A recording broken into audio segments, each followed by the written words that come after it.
welcome to our channel.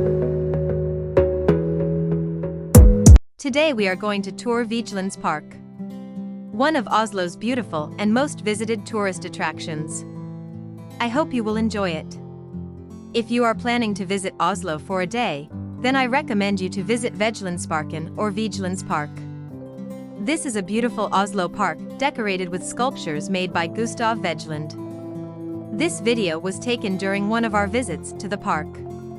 If you are looking for places to visit in Oslo or thinking of things to do in Oslo, then this is for you. Let us roam around Vigelandsparken and enjoy amazing works of art and a beautiful view of nature.